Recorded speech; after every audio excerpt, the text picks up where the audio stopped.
There's a Vincent Price performance with Alice Cooper.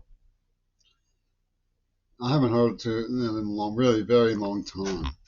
I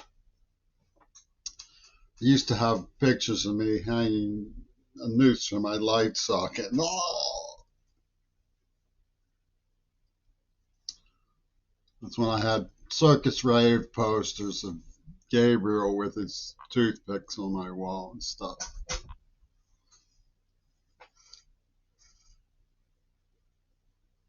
The Night Watch over on Bartlett Street. I came to mind because of Bobby Kennedy. There's a scene in that Welcome to My Nightmare where Vincent Price goes, "Ho, ho, ho, pardon me, little boy, but I'm laughing at you."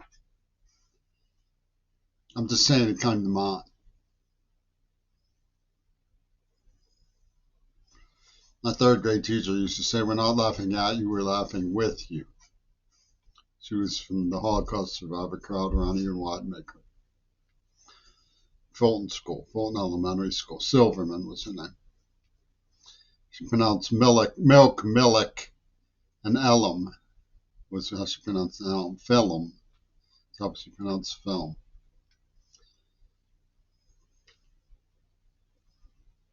Mr. Vincent once had us do a hangman, and I guessed it immediately. It's John Wilkes Booth. The game where you put out spaces and guess letters. He wondered how I could do that.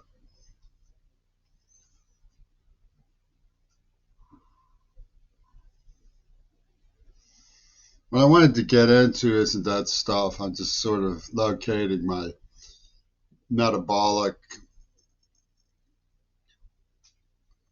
wavelength. It's how I got suspicious I wanted to get into. What sort of rudimentary root factors were at work? And they fade and dissolve. They come into your consciousness and then they dim. And some of them I've already forgotten. Maybe they'll come back to light.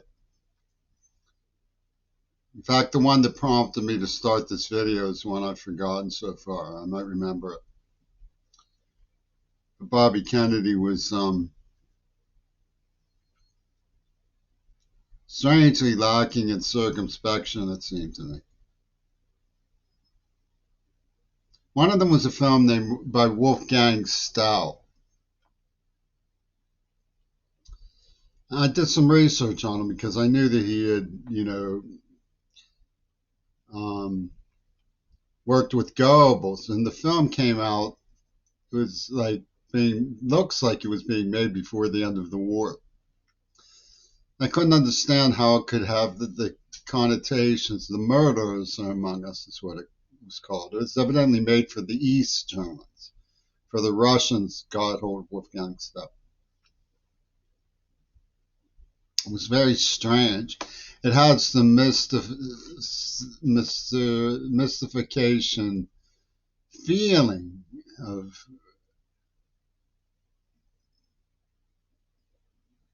somehow somnambulantly vibrating your way out of a serious evil about it. And just the feeling you get watching that movie, if you have any sensibilities at all that allow you to connect with film, it's really eerie. And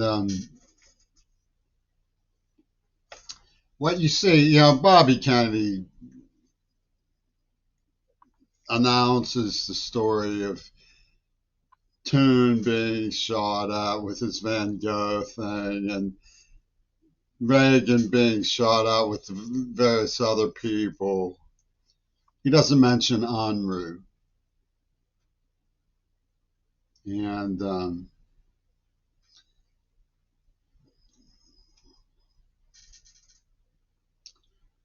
his uncle, JFK, and his father. I didn't know that one of Bobby Kennedy's father's friends, the elder Robert Kennedy, was shot in the head that day. It's I sometimes wonder if Sirhan is the reason why he's so stupid about Gaza. His father believed in human rights. I mean, the 60s was a time people had some pretty good sense when it came to human and civil rights. But, he should be aware that we have never identified who in 1966 wrote "I love Sarah Saran" on my garage door, or on the garage door out back, I should say. From all those bullets, it doesn't sound like Sarah Saran was alone. I suspect Niles Schwartz and the Peckhams, maybe that guy who used to yell and scream that horrible drunk on Marlboro. Somebody on Marlboro was observationing me and thought I was a slouch. I remember when my mother was feeding me thinking, why doesn't she tell me to eat to become big and strong? She said, oh, he's a picky eater. He doesn't have to eat it. I never became a fighter, big and strong. Pittsburgh then proceeded to poison me, torture me, use me for sex, and drag me through glass, beginning when I was 9 years old. I wonder if it's that dude on Marlboro. There was a Siamese cat that used to come through and it was so mean that nobody could tame it, and it ended up dying in the freezing cold. And all those letters from Burston, but that's not my point. I just remember I love Sarah Saran. I even sent it to that stripper from Jack Ruby's joint. What was his name? He was an advisor to Oliver Stone. He wrote Crossfire. Jim Mars. Had tons of staples in it. Stapled to a baseball card 50 times or something. I wish I'd survived the horrible ordeal that the Gurdjieff Cluck visited on me from McCartney, because all of that stuff was raped from me through the neuroplasm. Sinister idea that a penny was the right to assassinate somebody. Weird idea that was more important than public mourning. Psychotic idea. Royalist idea. McCartney on high. The Wings of Desire came out. I saw it in Montana with my girlfriend Kathy.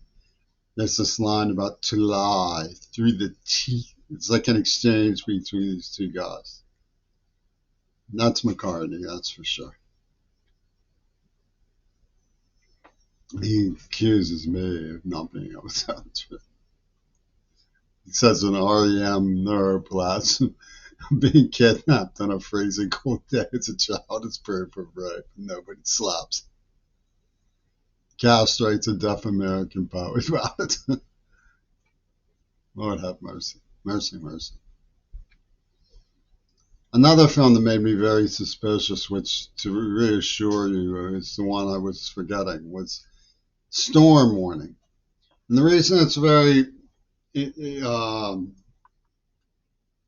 implicative of what's going on, there's a certain kind of morbid fascination on the part of the Kremlin with diagnosing these arrogant lies and sleights of hand that America and NATO pull. Like when the war in Ukraine broke out, they promised not to do something and then just did it. And it was like a satire. It came over as a purpose. It was a satire. I mean, it didn't come over. That's what it was. They figured Americans would never get the joke. It's not really funny. I mean, it was destructive. But it's their personality to do that. And you wonder, how can you explain that Americans expect to be believed when they do this stuff? And then they pull nightmare after nightmare, weaselry after weaselry. lie after cowardly lie, and obliterate innocent people, and then intone, oh, well, children don't feel remorse because children get it in war. That's just what war is, man. I mean, lunatic stuff, disgusto stuff that comes from the mindset ingrained in this society and next to impossible seemingly to dislodge, to make sense of. It's harebrained. It's like Bride of Frankenstein. And then she's told she has to marry the U.S. Constitution, and she starts screaming, ah!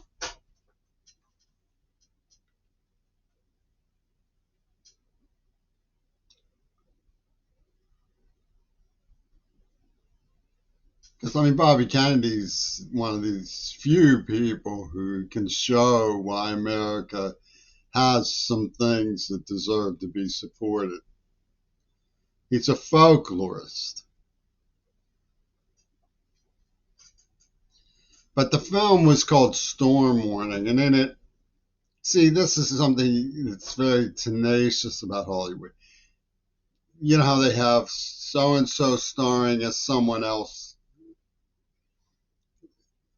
and you're supposed to believe while you watch the movie that the person who you're seeing represents what they say they represent. So Reagan comes out and he's this liberal guy who wants to stand up to the Ku Klux Klan. But meanwhile, the Winchell Mahoney's, Winchell Mahoney, I used to watch it on this road where you press a button, it goes zoom, zoom, zoom, zoom to the TV station at my grandma's out in Poplar Bluff, Missouri. And Winchell Mahoney was a puppet. He used to go live in Jack Ruby's joint, the Carousel Club. And I mean, I love Marie, my grandmother Marie, much more than I love Winchell Mahoney, but I loved Winchell Mahoney. He was groovy. Used to watch the Mickey Mouse Glee Club.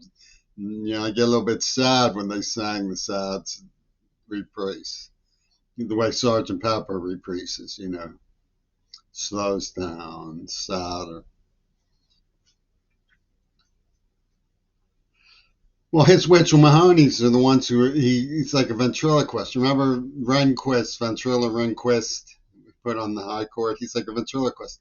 They say the things he really believes. So he comes out and he's Joe Liberal, but the people in the Ku Klux Klan are talking for him. He started his campaign in Philadelphia, Mississippi. And you're not allowed to say that the people who made his wartime films were the people who were the first use of the burning cross for the Ku Klux Klan, even though it's true. And Philadelphia, Mississippi was the scene where Schwerner, Cheney, and Goodman were murdered and buried in a swamp. I haven't looked into the logistics of it. Mississippi Burning was made.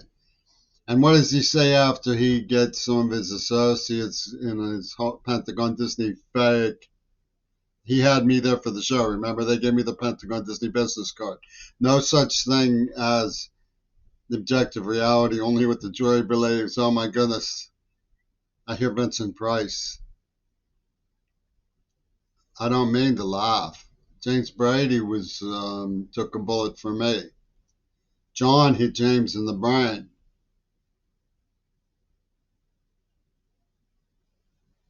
And suddenly Reagan is proving his ideology because Queerball is being lured to a Venus flytrap on Mount Desert Island, defended a crime operation being defended by the people he claims shot him. And Paul McCartney is defending it by defending the people he says shot his soccer partner, John Lennon. And there's all of this, Mobius twists.